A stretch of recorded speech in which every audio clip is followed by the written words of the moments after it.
Pernah nggak sih lihat grafik saham terus pusing sendiri?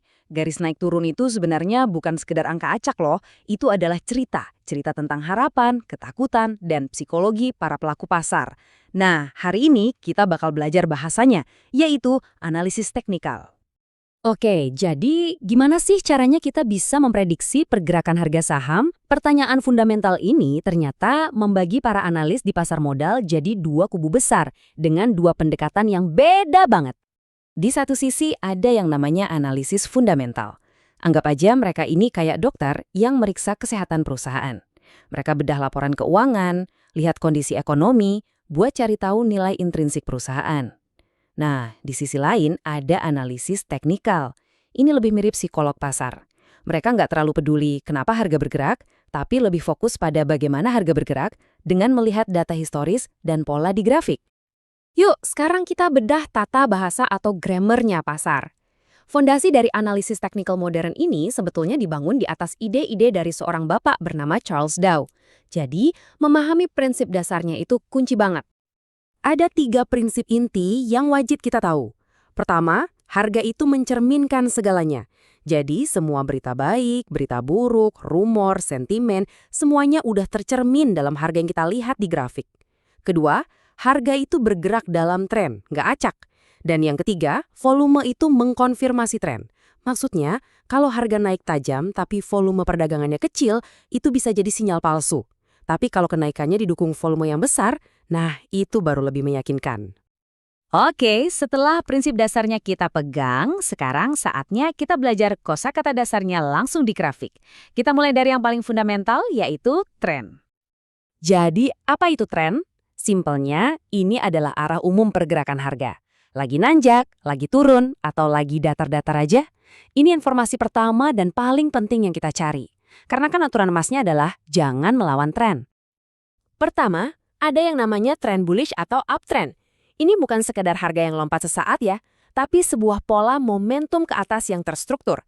Cirinya, harga secara konsisten bikin puncak baru yang lebih tinggi dan lembah baru yang juga lebih tinggi dari lembah sebelumnya. Ini nunjukin kalau para pembeli lagi berkuasa. Coba deh bayangin polanya itu kayak kita lagi naik anak tangga. Harga naik ke puncak yang lebih tinggi, higher high. Terus koreksi sedikit ke lembah yang lebih tinggi, higher low. Habis itu naik lagi ngelewatin puncak yang tadi. Nah, itulah ciri khas uptrend yang sehat. Kebalikannya, ada trend bearish atau downtrend. Ini adalah sinyal kalau pasar lagi lesu, di mana tekanan jual lebih dominan. Ini adalah periode di mana kita harus ekstra hati-hati. Polanya persis kayak kita lagi nurunin anak tangga. Puncaknya makin rendah, lower highs, dan lembahnya juga makin rendah, lower lows. Setiap kali harga coba buat naik, gagal ngelewatin puncak sebelumnya, terus jatuh lagi lebih dalam. Terakhir ada trend sideways atau konsolidasi. Ini adalah fase di mana pasar lagi galau. Kekuatan pembeli sama penjual itu seimbang, jadi harganya ya gerak di situ-situ aja dalam rentang yang sempit. Buat trader, ini biasanya fase wait and see, nunggu sinyal yang lebih jelas. Nah, kalau tren itu kita anggap kalimat dalam bahasa pasar, maka support dan resistance ini ibarat tanda bacanya. Mereka adalah level-level kunci yang jadi batas pergerakan harga. Kita mulai dari support. Anggap aja ini sebagai lantai psikologisnya harga. Ini adalah area di mana para pembeli biasanya mulai masuk lagi, mikir, wah udah murah nih, sehingga permintaan jadi kuat, dan nahan harga biar nggak jatuh lebih dalam lagi. Sebaliknya, ada resistance. Kalau tadi ada lantai, nah ini langit-langitnya harga. Di level ini, para penjual biasanya mulai ambil untung. Tekanan jual jadi kuat, dan akhirnya nahan harga buat naik lebih tinggi. Dan ini bagian yang seru. Level-level ini tuh bisa tukeran peran loh. Ketika harga akhirnya berhasil menembus ke bawah X support, si lantai tadi sekarang berubah fungsi jadi langit-langit baru atau resistance. Jadi, apa yang tadinya menahan dari bawah, sekarang justru menahan dari atas. Oke, kita udah ngerti tren, udah ngerti soal lantai dan langit-langit harga. Sekarang, kita intip sedikit beberapa alat yang lebih canggih buat nemuin sinyal-sinyal di pasar. Pertama ada yang namanya pola grafik. Ini adalah bentuk-bentuk khas yang sering muncul dari pergerakan harga. Secara umum ada 2 jenis.